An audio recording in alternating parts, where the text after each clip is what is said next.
Hello, everybody, and welcome to LLG Random But Real. As you can see, I'm starting out with the wrong information because that's not what I wanted to show. So I apologize for that. Uh, so I wanted you to just say, let me start over. I know I'm live, but I just got to start over. It's been one of those days. And one of the parts of being random but real is letting people know when I'm tired too. So I am Lisa, one singing lady Gilliam. Welcome to LLG Random But Real. Today I have my friend and fellow mental health advocate, Danya Parker. I met Danya, I guess it's 2 years now. I think it's about three. I think it's like Three about years 3 years. now. Okay. Maybe 3 years ago. And we met at my event called Celebrate Life. And that was the event that I did to teach people about the symptoms of depression or to prevent suicide. And so we have connected since then and done events together and talked about suicide prevention and mental health advocacy, et cetera, et cetera, et cetera. That is what we have done. And so I am happy to have her here on this Random But Real. Danya, please tell the people in your own words who you are. Hello, my name is Danya Parker. I am the and founder of the Rock for Life Foundation, mother of two amazing sons, grandmother of three amazing grandbabies. And that's pretty much me. That's you. Yeah. All right, we promise we're gonna get it together, y'all. Some days, it's just like that, and I'm not the one who. I know a lot of people are just like light camera action. You That's just it. want to be on. Nope. If I'm tired, I'm gonna tell you I'm tired, and I promise you though it'll be a good discussion, just like they all are. And Yeah. last week I just have to put this out. Last week I mentioned people don't come forth, then we'd be stopping on 20th. But now we're booked through March, so I guess God just has a completely There different you go. because he keeps on sending people. So if I know you personally, that's the caveat of this. I have to have a personal relationship with you. We don't have to know each other long, but I do need to know you personally in order to be or have a conversation with me. One of the things that I want to do is really capture the essence of the relationship in the process of this. So I can't do that with people I just don't know. I don't want this Right. to be like every other show. So that's that. You can watch this now as you're doing on YouTube. Please like, share, and subscribe to my YouTube One Singing Lady page. It's really important, you all. In order to help me reach my goals, I have the watch hours now, which you need over 4,000. So people, Good. but I don't have the subscriptions, and people are watching it, but they're not subscribing to the page. You don't have to subscribe and get the notifications. Just subscribe to the page, please, so that I can continue to do what I would like to do with this. And also, if you want to buy my CDs, you can go to my website, which is lisalgilliam.com, and purchase my music or poetry, etc., or anywhere where you listen to music, Apple, iTunes, Amazon, whatever, title, whatever.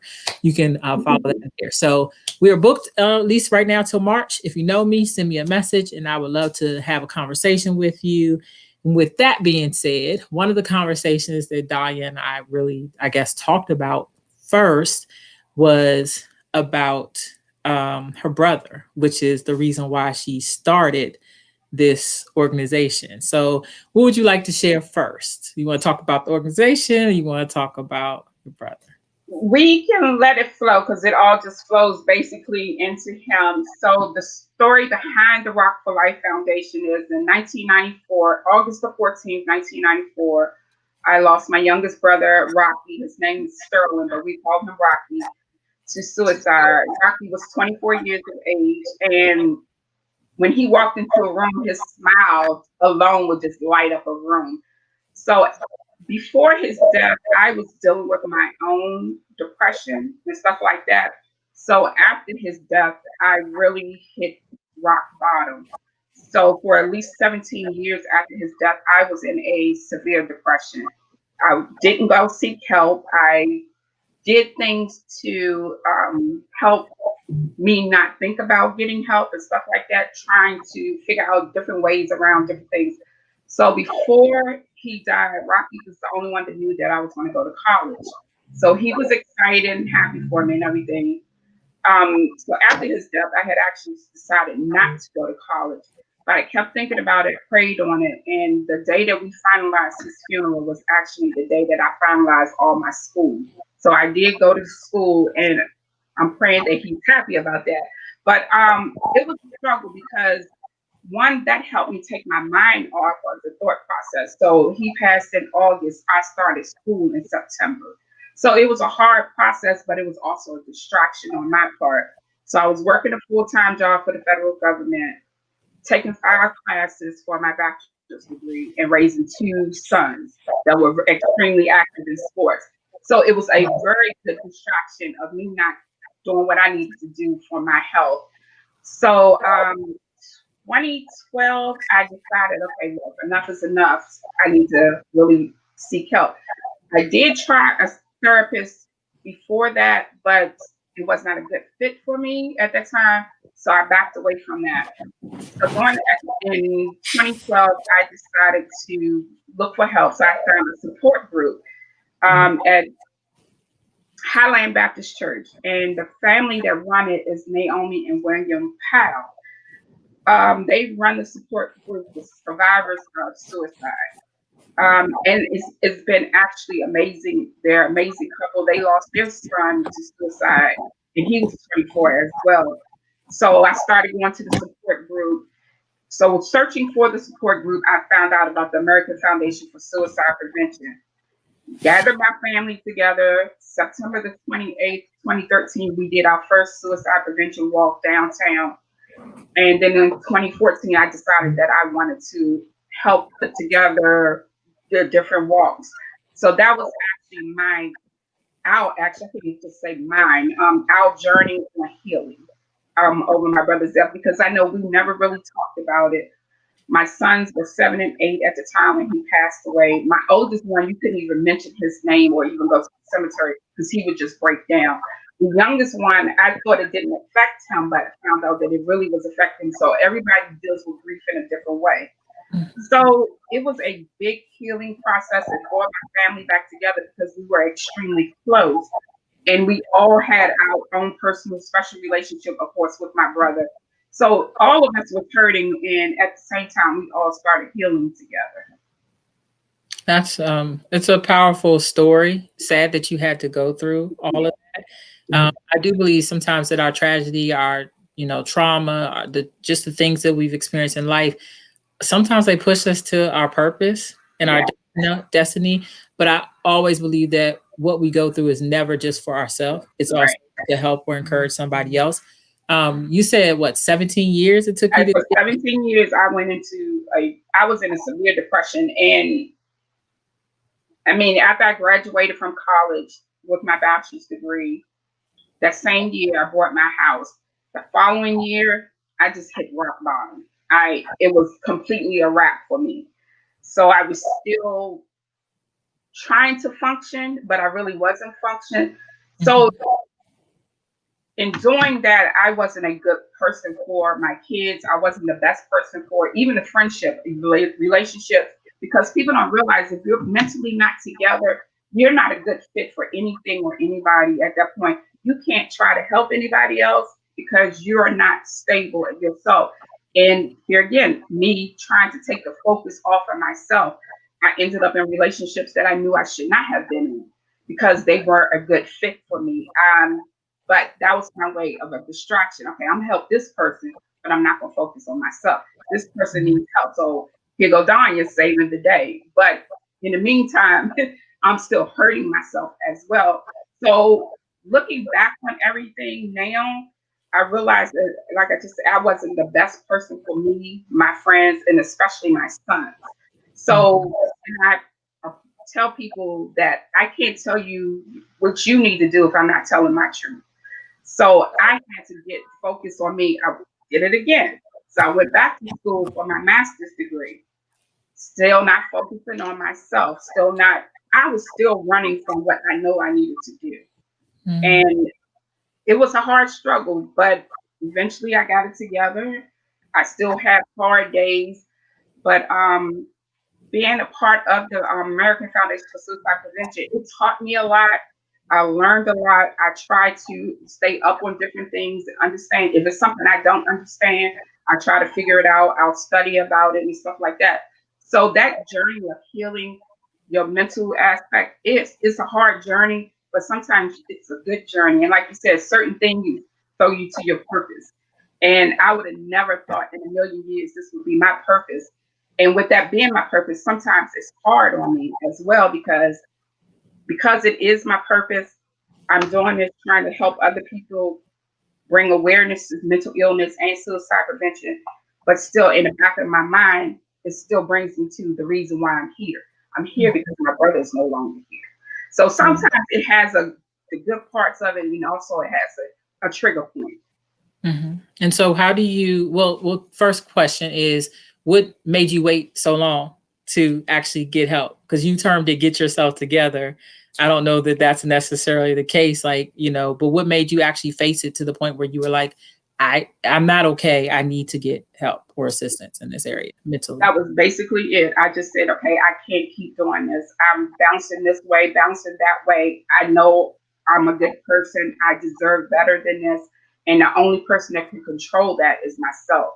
So, like I said, I wasn't a good fit to me. I wasn't the best mom I could be for my sons. They were the best sons for me because, one, they kept me going. And they don't realize that my sons kept me going. They kept me active when I felt that, and even like now, sometimes I was like, okay, I can't do this. My sons, my family, we push each other and they push me. So I had to realize, look, you can't keep doing this. You have a good job. You can't keep doing this to yourself. It took a while, but I did it. And the process of finding a therapist was a hard part because that's a relationship. That's you giving your heart to somebody else pretty much. You're telling your inner secrets. So it was a hard process, but I did it. I've also stopped doing it and found another therapist. So I had to realize that it wasn't healthy. It's not healthy at all. And then I started having other medical problems. And people don't understand also that your mental plays a factor in a lot of other things as well. So it puts you in stupid situations. It can mess with you physically. It messes with your health. So I was like, okay, I can't keep doing this to myself. I can't keep doing this to my sons. I can't keep doing this to my family. Right. It's very true. It's a lot to unpack there, but one of the things that I can say I've seen as I've spoken to people, I never tried to commit suicide, but I thought about it. I definitely had suicidal ideation, the thoughts, and never really got as far of to a point of a plan, but I'm also very smart. And because I was a counselor for 20 years, even if I'm talking to my counselor, I know what to say and what not to say. I don't want anybody Exactly. to know really where I am. But I struggle still with the fact that people really caring about what it is that I do say. If you ask me if I'm okay, I'll probably tell you Yes. or no. But what I realize is that a lot of times I say I'm okay, but I'm really not because I don't Mhm. really think anybody cares enough to know whatever it is. And so I just keep on going through the motions. I'm everybody else's hero, like what you were saying, Exactly. helping them, doing this stuff, encouraging them, being there for them. But when it came to me, I'm just like, well, who's here for me? So the one blessing you had was your children. Right. That is awesome that you had somebody. And I hear a lot of people saying that. But what would you say to the people who were like me? When I was in that state and I don't have children, don't have parents, don't have grandparents, sometimes don't even feel like I have friends. Like what advice or encouragement would you give someone that might be watching now that is in that state and doesn't have a child to kind of keep their mind off? Because you said grief happens in different ways, people experience it in different ways, and that's absolutely true. So Yes. what do you say to them? One of the things is don't be afraid to be vulnerable. That was one of my biggest parts because I felt that if I shared that with someone, they might bring it back on me or something like that. So me opening up to anybody else, it might have helped them as well. So don't be afraid. There is somebody out there that you can contact, you can talk to that's not going to hold it against you, that's not going to judge you. And just like you said, that was one of my biggest things about being judged. And that was one of the things too in the beginning after my brother's death. I was afraid to say how he died because it was almost like I was embarrassed because when I did say that to one person, they was like, "Well, black people don't kill themselves." Well, I'm here to tell you, yeah, they do, because he's no longer here. So my thing is, don't be afraid, and it's easy for me to say that because I still have this problem. Don't be afraid to be vulnerable, because sometimes you opening up to somebody might give that other person a chance to open up as well, because we all at some point are wearing a mask. We look good on the outside, and I was very good at wearing that mask and learn how, as my poem said, keep it going. So we learn how to hide behind a mask, but don't be afraid to be vulnerable. There is somebody within your cabinet. I tell anybody, if you need to talk to me, I'm available 24/7. It does not matter. But you got to call, don't text, because I won't get the phone, especially if I'm asleep. But there is someone, and be okay with being vulnerable. And I'm saying this because I'm saying it to myself. I still have that problem because the beginning of this year, it's only been what, 2 weeks of the beginning of this year, I've been down. So a lot of people don't know that, but it's me still being afraid to be vulnerable in certain ways. So that's the biggest thing. Don't be afraid to share your feelings, because you stepping out of your comfort zone and saying something to someone else, you don't know, you might be helping that person as well to help step out their comfort zone. Absolutely. I don't know if you just saw the comment from Dr. J. Is that I call her, said, "Good evening, sharing this one, power, validate, and heal someone." Good evening, Dr. J. I agree. Thank you for your comment. Thank you, Dr. J. She always on here. I commend her. It is, you know what, and I don't mind saying she's a coworker of mine. We're have gotten closer. We have to work together, but she doesn't have to support, and she supports. Right, Is doing this, has even purchased CD, and I purchased her products too. right. And that's what it's about. And she is one, and I call her out all the time, who would literally call me and be like, "You good?" Like, and I really believe she means it when she said. Yeah. And also, she's a therapist too, so she on top of all of that, that's not what she does in my, the job. But I appreciate that because I don't have a lot of people who really Right. will, or And they it's like, like once you've gone through something and it's kind of ended, that it's over. And so I right, think you saying that, you still have some issues, some concerns, some things are still going. I think people forget or don't realize that God can still call you to do something, and that doesn't mean that you're completely healed from it. Sometimes exactly. you are, and sometimes you're still going through the process. And with that being said, you have to continue to keep going as you figure out, or as he leads you to whatever the outcome is supposed to be, or whatever the answer is. I really would not have wanted to do Celebrate Life. I never, sat up here and was just like, yeah, I think I want a diagnosis of this, and this. Right. Why am I crying all the time? This is fine. No, that's not what I wanted. And I guess one of the frustrations is that people that I know, majority of people, will not do the research that it takes to find out. They'll say comments like, no one is no one has or like black people can't kill themselves, or Right. don't go to therapy, black, just dumb. Um, and that was the And biggest thing.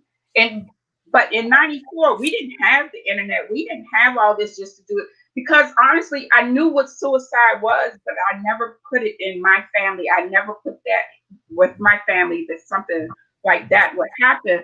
So it, like I said, the journey has been good because one, I'm learning more about myself. I'm loving myself more, and that's the biggest thing. You have to love yourself because you're no good to anybody else. And like I said, I'm very good. I was very good at masking everything.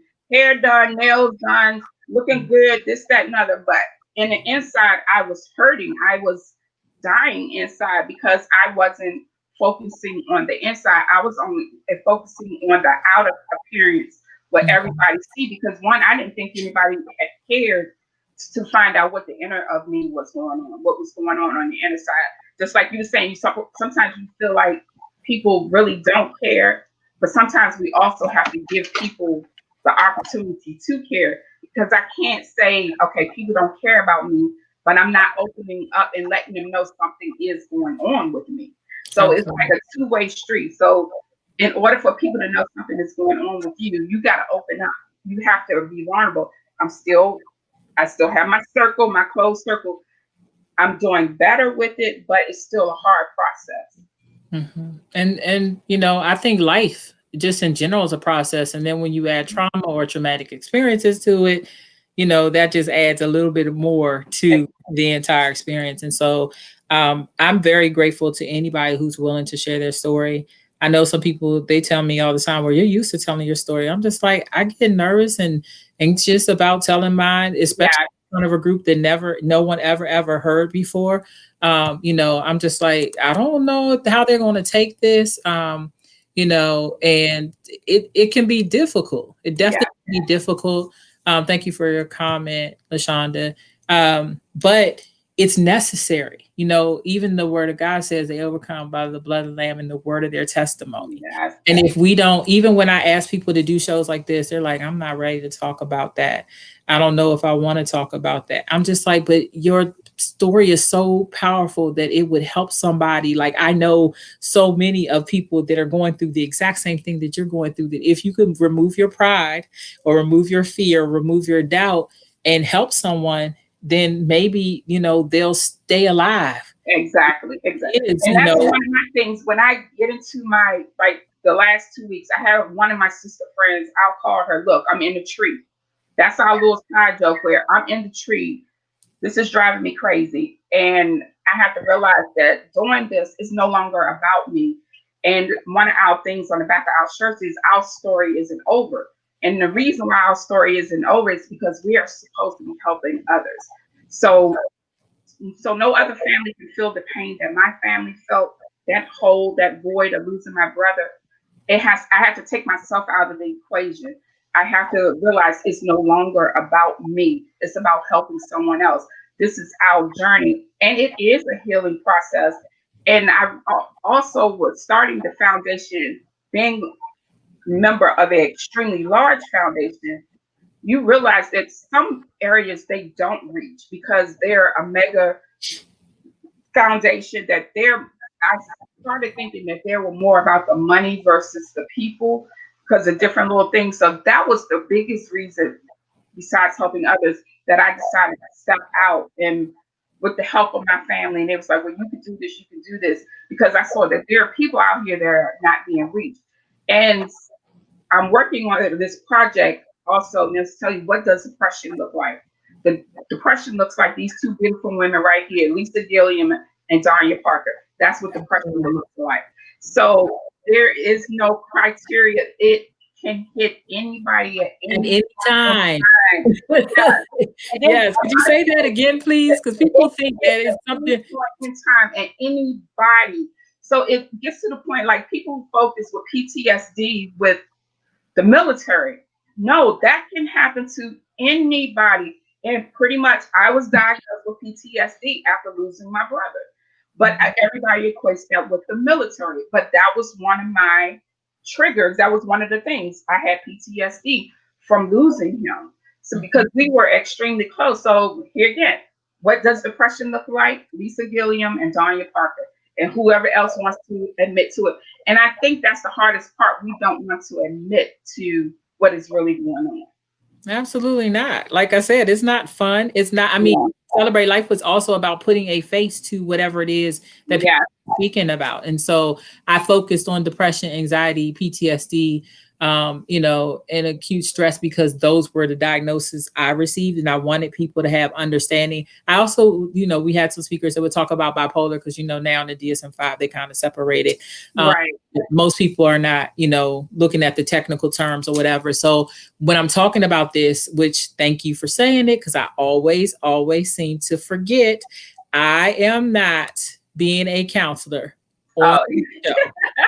That is not the purpose. You can see it scrolling down. These are our own guest opinions. We're not operating as counselors or therapists during this recording, but we do ask you to seek professional therapy if necessary. And if you don't know if it's necessary, go ahead and ask somebody that's a professional anyway, and they can help you. I think that's super important to know. But I'm not coming to you all without any knowledge. I've experienced it. I've been a counselor, minister, and I was a person who experienced depression themselves. like I said, PTSD, anxiety, because of the different traumas that I've experienced. I don't look like what I've been through. Danya doesn't look like what she's been through. We don't look like what we're going through. Going through. If you Exactly. look at Stigma Breakers, which we do every first Wednesday of the month on Wednesday at 6 o'clock, we've talked about last week, we talked about women's health and how mental health actually affects all different aspects. And so we are talking about things so that you can, in the privacy of your home, listen to it and then get the help that you need. We can't make you go. And she mentioned earlier, like, the therapist at one point didn't work out. I tell people all the time, it's just like a doctor. I haven't liked all the doctors or the dentists that I've gone to. If I don't like them, then I get somebody else. You want to find somebody that you can gel with. You want to find somebody that feel comfortable because you're telling your life story. And one of the reasons I went back to a counselor that I stopped going to, because I didn't want to start all over again. I was like, they already know me. We were good. I just was able to go to a different one for free and then, come back, because I'm always about saving money. If I could save a coin, I'm gonna save a coin, y'all. But, and I'm thankful though that we have a relationship enough or rapport enough that I didn't have to start all over, because sometimes that's a trigger whenever you got to keep on starting over at the beginning. But if it's starting over or ending your life, I'd rather you start over. Exactly. Counselor, find the therapist, find the psychologist, psychiatrist, whatever you need that's going to help you get the help to get to a better place. And it's like you said, it's a relationship. So if it's not a good fit for you, you don't feel comfortable, you can always find another therapist. Yes. Just like you said, it's a relationship.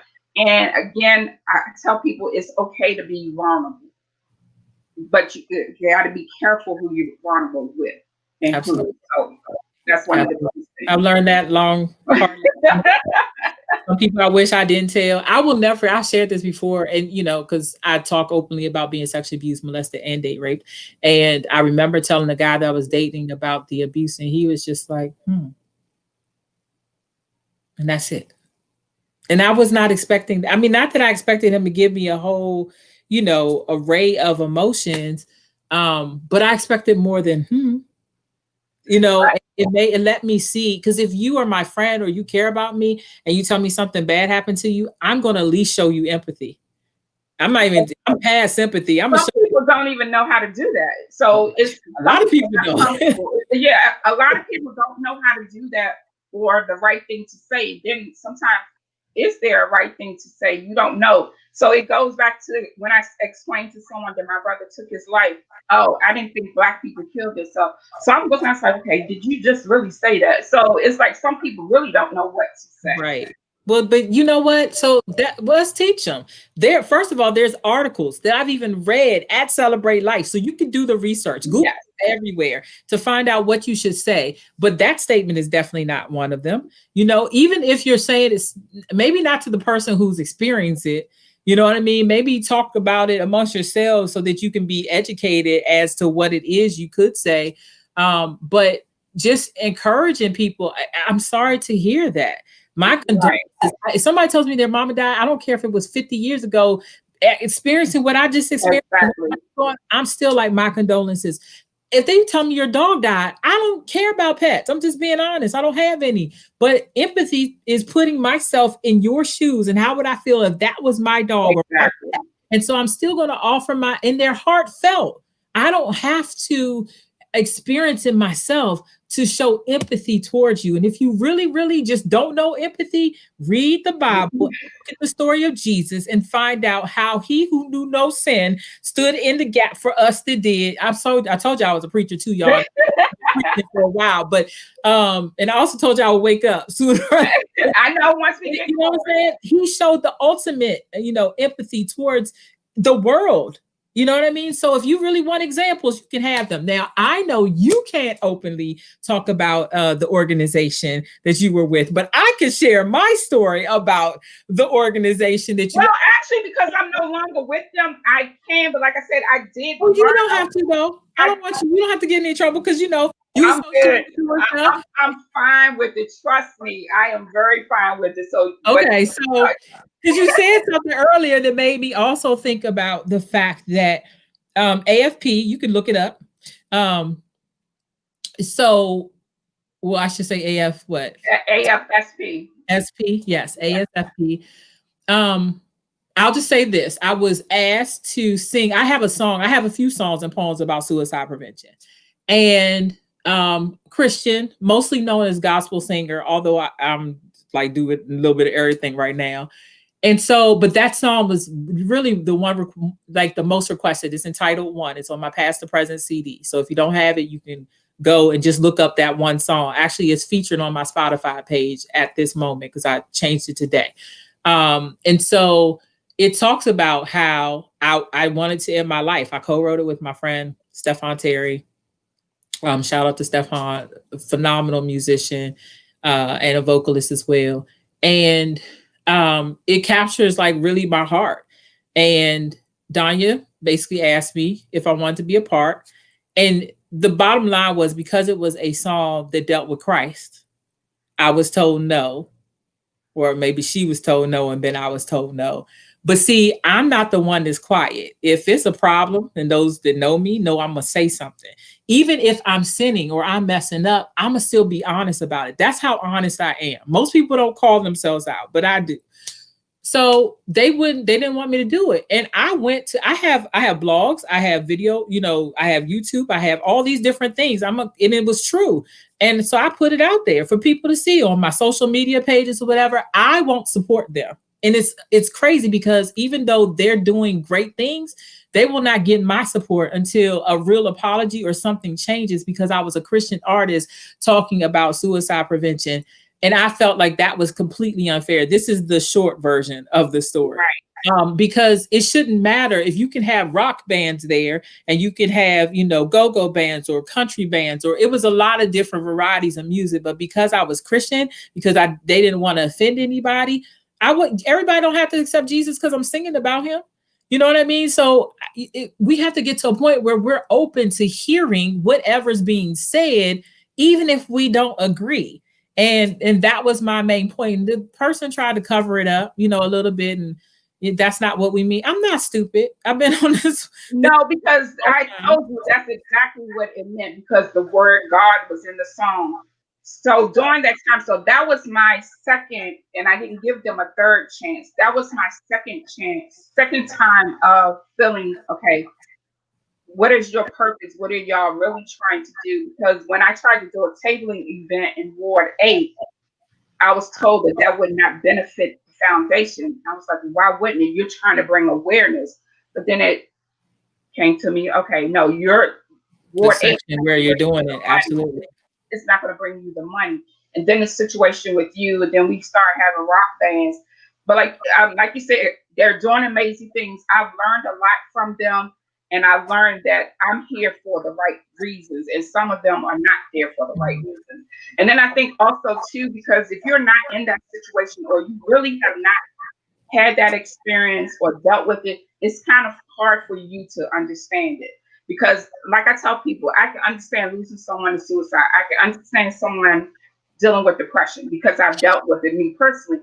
But I can't tell you how to feel because you lost your mother or father. I never lost a parent. I've never lost a child. So I'm not going to tell you how you should feel or how long you should grieve or whatever. Because like I told y'all, 17 years I was grieving hard. There's no set point or time when grieving is over. Anything can happen. Christmas, my brother's birthday and my birthday are the worst. So I go April, July, and August and December are horrible for me. So those are trigger points. I know when it's coming up what I need to do not to trigger. So I can't tell you what to do or how to do it. Your journey is your journey. Your end result is your end result, and no one should be able to tell you your journey. And that's how I felt that they were doing. They were telling me what I should, but I'm like, I'm not seeing what you're supposed to be doing. We're supposed to be here for this reason, but I feel like you're here for this reason. So that was the incident with you. That was my second and final incident. And I mean, I get it. Organizations need money. Right. Even when you're not an organization, you need money. Right. Just so it happens. I understand, but don't try to cover up something. I'd rather them just tell me, you know what? No, because it's a Christian song, it mentions Jesus and God. That's why we don't want to have it because we don't. Just be honest. Right. We already knew that that's what it was. So there. The reality is, how many people? This was what was it, Capitol grounds or the Monument grounds? I can't That remember. was yeah, the monument. And so there's No, so right, many the Lincoln Christian. Memorial. The we was on the Lincoln Memorial. Lincoln Memorial. Okay. Either way, I knew it was somewhere close there. The reality is there's so many Christian and friends that I know that are contemplating suicide, that had they allowed someone, it didn't have to be me, it could have been anybody else, to actually have a platform like that, how many more people they would have actually been able to reach. Right. We in the church don't talk about this. This is a taboo. So it's taboo in the Black families, and it's also taboo in the church. So what can we do to help bridge the gap?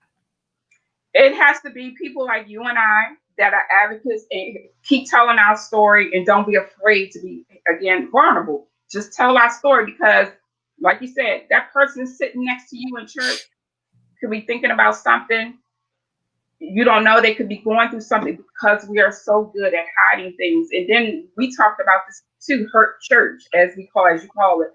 So don't be afraid to say it. And you're a preacher, you tell your story. I can continue to tell my story.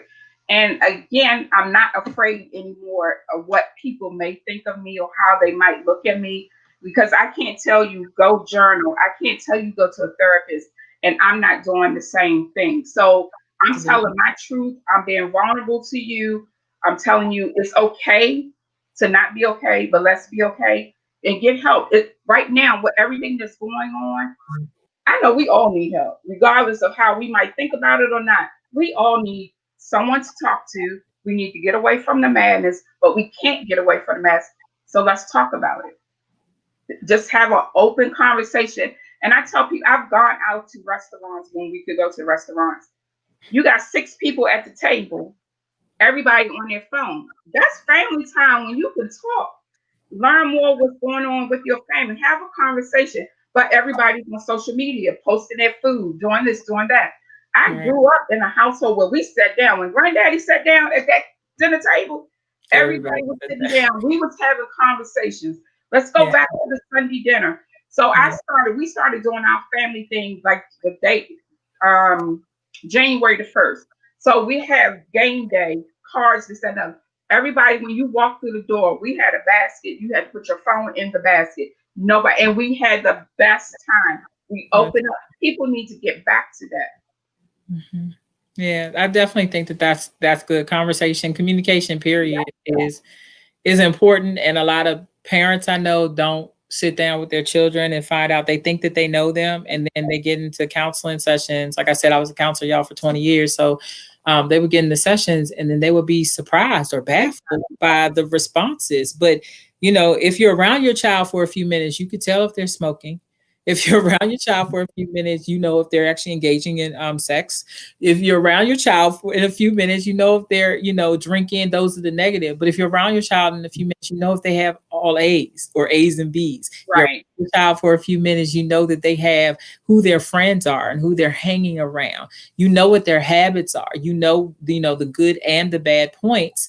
And that's important. You want your children to be around people that are positive influences. You know what TV shows they watch and what they're getting. Talk about the shows that you're watching. And so you just there's a lot of different things that I love. Art imitates life. I was a speech and drama major after I was a music major first, changed to speech and drama. But that's beside the point. That was before I became a counselor, and now counseling was my master's degree. So there's so many things in one television show that we could take and just have a discussion. I remember when I was younger, Exactly. my mom took us, my brother and I, to go see The Color Purple. And I think the church went, and she was like, "Y'all come see it, but you're not going by yourself," and because of all of the things that were in it. And she took us there. We went to see the movie, and we talked about it. It was a lot of stuff for some kids. I think we were probably teenagers, and I don't remember what year that was that it came out, but I think we were close, like teenagers or almost preteens. And some parents want to, shield and hide. And I understand that that's your, prerogative. But from the other side, being a counselor for so many years, majority of my work being with youth, they already know it. No, exactly. Yes. And Yes. they're somebody who's not parenting their children is already telling them that. Hmm. it's, you know, it could be in your best interest to have the conversation Conversation. with them about, even when it comes to suicide. They should know what that is. They should know that there are some people, they should know what depression is. They should know, you know, what some of the, what anxiety is. Some of your children are have anxiety right now, Exactly. know the With symptoms, the school, signs, and they should be in therapy, but you think they're just, you know, just nervous. No, it's a little bit more than just being nervous. It's a little bit more than just having test anxiety, which is still a real thing. So get them help so that they don't have it anymore, so they're able to be successful. and then you hear that when some parents might say, "Oh, they just looking for attention." If that's the case, give them that attention. And then you have the kids that are in college. You have kids that are being bullied, and it's like you said, it's so many dynamics that's going on, and our children are suffering. And I always say that if you're going through something, you don't know how your body is reacting. Can you imagine what a child is feeling? Because they don't know what's going on. They're afraid to talk to you. I did a presentation at one of the charter schools. They were eighth graders, and it was called More Than Sad.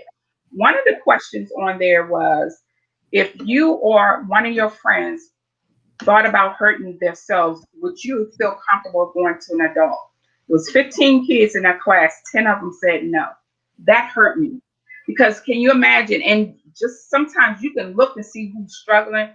I could see a lot of them kids were in there struggling. So can you only imagine what they're actually dealing with? And people have this myth that if you talk about suicide, that's going to give a person an idea. No, if you mention, you could just say, "Hey, are you thinking about hurting yourself? Are you dealing with this?"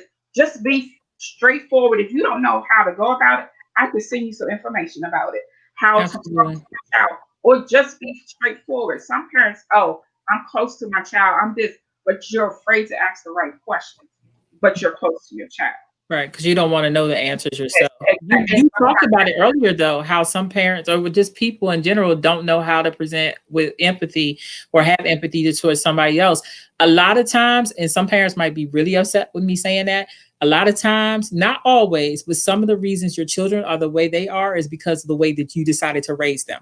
And you don't want to hear that, but it doesn't mean it's too late. It's not too late. Everybody can get help, but that means you have to recognize it. You have to do a self check and recognize where you are first and be honest about your own self so that you're able to be examples to them. And it's not normal to be, we're not supposed to be, and even God says be anxious for nothing. The Bible says, you know what I'm saying? And right, your prayer and supplication, make a request known unto God, right? And so I'm not quoting verbatim for those that might be watching. I'm just saying, you know what I'm saying? Cast your cares upon him for he cares for you. So we're supposed to be doing this stuff. We're not supposed right, to be fearful. But this is the thing he showed me. He said, even though you're not supposed to be, it doesn't mean that you won't ever be. But if we right, find ourselves in that place, what do we, are we just staying in that place? Are we doing something about it? Are we getting help? Are we trying to, you know, make sure that we are raising people? Like I feel that the students that I have the opportunity to come in contact with, whether I was a counselor or in my current position, that I have a moral right to be able to instill in them information that's going to help right, be productive citizens. But some people feel like, nope, I'm only teaching math, so that's all I teach them. I'm not saying nothing to them. It's like I was just teasing. I was talking to my girlfriend the other day, and I was just like, I believe like if I'm around your children and your children are acting up, I'm the one that's still gonna say something even to your children. Because if you're not gonna say nothing, I'm gonna do it. And so my sister-in-law joked about that before. She's like, I'm not getting to. I don't care who you are. If you're not acting right in front of your parent and you're not respecting them, and I'm there, because that's the way that I was that's raised. I was going to I'm say that's how village it's raised. raise a child. And so you know, I'm not doing it to offend you, but then it's funny because they'll turn around and be like, did you see Miss Lisa's right there? She go like they'll be putting them like, but I'm like, no, you need to be empowered to talk to your child, to teach, Right, to let them know. Because if you don't have a relationship with them, that's when they turn to the other things, or that's when they turn eternal. And that's when one of the things that leads to suicide, not always, you know, if you can't express yourself, if every time I want to go tell my parents something, they're going to just go off on me and yell at me because they're disappointed in me, you can still be disappointed and still talk to them in love. Wouldn't you right. rather be here than them holding it in? But a lot of people don't think about it that way. And that's where we come in, where we keep pushing people to get the help, seek the help. And like you were saying with the parents, sometimes we have to look at ourselves. And that's what I was saying. I was not the best parent, mother for my kids that I could have been if I had gotten the help. And a friend, sister, daughter, whatever, I was not the best me because I did not seek the help. And then when I realized I'm not hurting just my family, I'm hurting myself, Everybody else. that's when Mhm. I decided, okay, look, I have to go get the help. And one of the biggest things too was when I was in therapy, I had to come to realize it took me a long time. And sometimes I get emotional and I'm trying not to when I It's talk about okay. it. We I cry had over to here, realize, girl.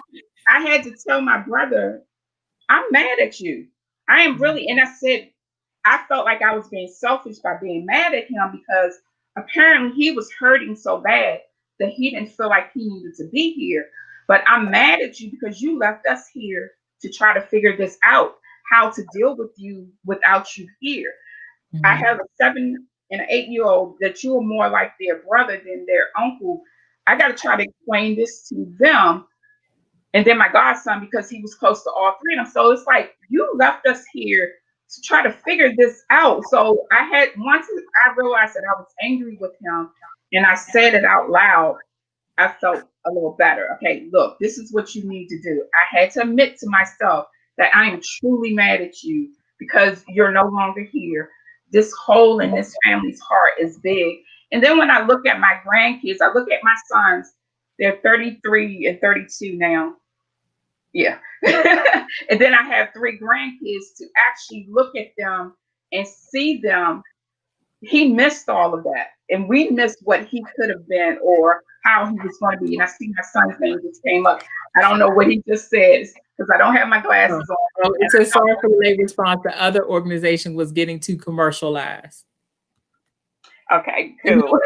And if you can say it whenever you want, we appreciate you. You. Yeah, that's actually my oldest son. That's Well, hi, oldest son. I love when family support. Please like, but share, and subscribe. Send this to everybody. But go on. yeah, but being able to finally admit my feelings toward my brother that he was hurting and then I was hurt because I was mad at him. But that's another thing that we have to pay attention to, that a person that takes their life, they're hurting so bad in the inside, they're not looking at what's left once they're gone. They're Mhm. looking at, okay, if I do this, my pain is gone. But we have a bigger pain to deal with because they're no longer here. So they're hurting so bad that they feel like that me not No being way here out. will Right. solve everything. But it Mhm. doesn't. It really, it's a hard hurt because we all going to deal with death at some point in time. But to deal with someone that to have a family member that was hurting so bad that they took their life, that's a whole different ball game. That's a whole different way of trying to understand certain things and try to figure it out because that's what we pretty much are doing, trying to figure it out. When you said that, though, it makes me think about the people because who don't get help. Mhm. That's still like, in a sense, an emotional suicide. You know what I mean? In that sense, or whatever. It's Right, like I could have gone to the doctor, but I'm not getting help. So I'm gonna go ahead and just allow myself to wither away, or not just kind of die. And even in those instances, you're still kind of left with what happened. Those questions, right. and I think it's those questions in any death that was unexpected, Hmm. sudden.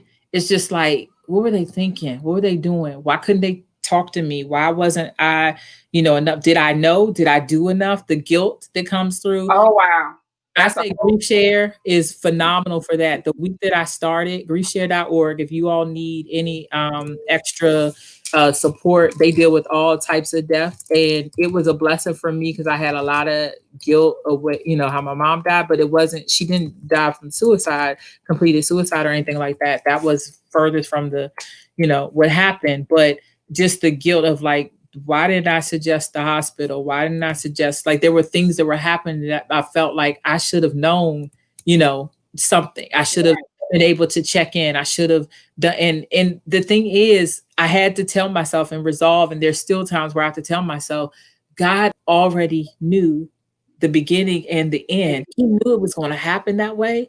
And even though I don't understand, even though you don't understand, it's not your fault because you're not in control of your brother.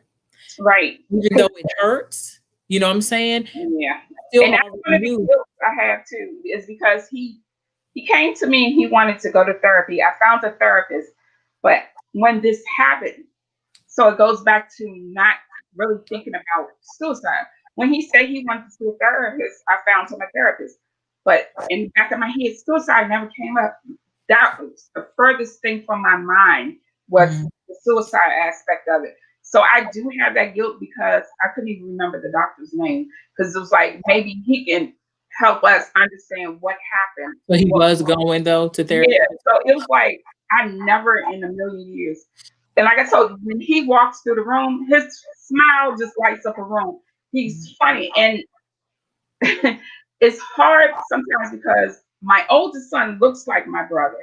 My youngest son acts like my brother. So it's a Yeah, combination of reminders. it. Yeah. So it's still there's still it's still here. And sometimes I've made the mistake, and I think my other family members have done it as well. We've called my youngest son my brother's name because he acts so much like him. And if you see baby younger pictures of my oldest son, you would think, oh, that was Rocky. No, because I even sent it to them one time. I said, that's a nice picture, Rocky. No, that's you. So it's like I have that, and then I have again, like you said, the guilt. I had the guilt. I've gotten past that point, but sometimes I still have that part where I'm still trying to figure it out and still trying to understand it. And some days, and I'm not gonna lie to you, it gets hard. The first 2 weeks of the new year we're in, it was hard because one, I couldn't do the family thing that we normally do, the January 1st, so we couldn't do that because everything is going on. So like it's another hard pill to swallow. The thought process of why foundation was started, the fact of what we do, and that uplifts me a lot, dealing with the other people, talking to people, seeing my mom interact, because my mom, she was not the type that would go out and do certain things. So to see my mom interact with people opening up to us, talking to us, and my family coming together and what we're doing, and my friends coming together and what we're doing. And then I get the little, so I'm trying to not get emotional again. So I get the little text messages, like if it's something that we did. One of my girlfriends, she sent me a message, an email a couple of months ago. She said, "You're my hero." Then I get one yesterday because I sent her the thing about the flyer about this event. Another girlfriend, little sister friend, she sent me the Mariah Carey song, "My Hero." And she said, "You're my hero," and she sent me that song. So here I am in here boohooing again, trying not to, because that's not how I feel. But everybody keeps telling me they're so proud of me, and they just don't understand. Sometimes it takes a lot for me to function, to deal with this, because I'm still healing. So it's a learning process. Like I said, I'm loving the journey. I'm Mhm. learning to love myself more. I don't deal with a lot of stuff. I'm learning to set boundaries. I'm not afraid to say no anymore. And that was one of my biggest things, that self care. I talk about that all the time. So it's really hard. I understand how people are afraid of being vulnerable, but sometimes it's okay for yourself being. If it's not for you, And do it for your family, nobody. but Mhm. basically do it for yourself. Absolutely. So, hey, Kenneth, he said that they were twins. And then Brock says, unfortunately, hiding things from our parents is a learned behavior. Our self preservation mechanism teaches us to run from situations where the threat of scolding and punishment is inevitable. And yet, that speaks to what Yeah. I was saying earlier, Brock, that sometimes the children are the way that they are because of how the parents raised them. And we all just have to be honest, with ourselves. Like, it's a daily process. And Danya, you should be proud. You should be, I know we're not supposed to say should, but you should be proud. You Right. should be happy about what you're doing and accept it, embrace it, because a lot of people are not doing what you're doing. They're not running foundations and programs and doing giveaways. And again, if you want to cry, cry. This I is but see, real. and that's Yeah. the thing. And that's that part of me that I'm giving out. I'm being vulnerable by Yes, crying. so I was about So to say, that's be vulnerable. Do it so that people can see that you are vulnerable. It's a that process. part of Like, me that don't want to be. That's me. That was one of my things. I don't like to cry around people. I try not to be vulnerable and stuff like that, but I have to be sometimes. uh-huh. I mean, really, it's nobody right here except for you and I. They're watching, and the people, the thousands of people that'll watch after. Yeah. That's all that matters. But this is just a conversation. You talk to me all the time. So I know. I know. that's the whole purpose of me only talking to people that I know. And you know what I'm saying? That I have conversations with. It's okay. I've cried on here a few times. And the I, times I didn't expect that I was gonna cry. I'm like, hey, they got so me. that's what I said. I got this. I'm not gonna cry. But my emotions right now are all over the place. Because like I was Crying saying, is not a bad thing. huh? It's not a bad thing. Yeah, but it's like sometimes I do feel like, okay, am I doing too much? Am I doing the right thing? And it's hard running a foundation, especially this type of foundation, because it's like, are you reaching people? And then that's when I might get an instant message on Facebook from somebody that I don't even know that is really paying attention. They was like, well, thank you for your quotes. If I don't do a quote some mornings, which I haven't done this year, I I'm not get gonna get some people, hey, I didn't get my quote. So it's like people are watching and people are listening. So, and that is my thing. If I can reach at least one person, my brother's death wasn't in vain. But I have to believe that I have reached people. I am reaching people. So that's the other part. Am I doing the right thing? And sometimes I'm afraid that, am I doing the right thing? Am I doing the right thing for my family? Because any and everything that I do pertaining to my brother, I go straight to my family. I talk to them about any and everything, especially my mom, because that was her baby. Mom, Mhm. to start the foundation, I said, Mom, is it okay if I start a foundation in honor of Rocky? Talk to my dad. They were fine with it.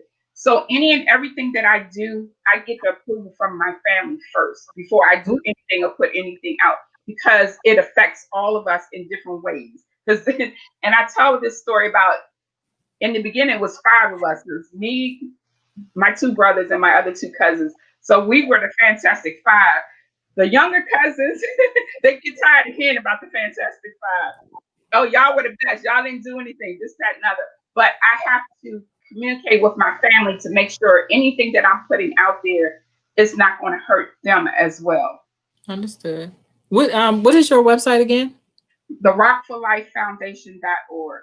The Rock for Life or Rock for Life that's what, Foundation.org. There we go with that thug. yep.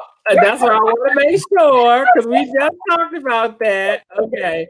So I put that in the chat. Which social media handles can you just tell people what that is? On Instagram and Facebook, there's Rock for Life Foundation, and you'll see a rock, and you'll say Rock for Life Foundation, and it says in memory of Sterling Rocky Parker in second. Okay. And Facebook. I am typing. Um Okay, so you all can find her there. Again, just if you would like to find me, you can go to my website, lisalgilliam.com, on Facebook and Twitter and Instagram and TikTok. I'm loving TikTok, y'all. I can't even figure that out. Y'all can find me at 1SingingLady. And then I also sell doTERRA essential oils. They actually do help set the mood, like just sometimes just having a nice smell in the atmosphere actually just kind of calms you. Lavender and then Dhyana and I are on Stigma Breakers the very first Wednesday of the month, and so you can also book us to speak. There's links on our page, or you can go to my website and find that information there.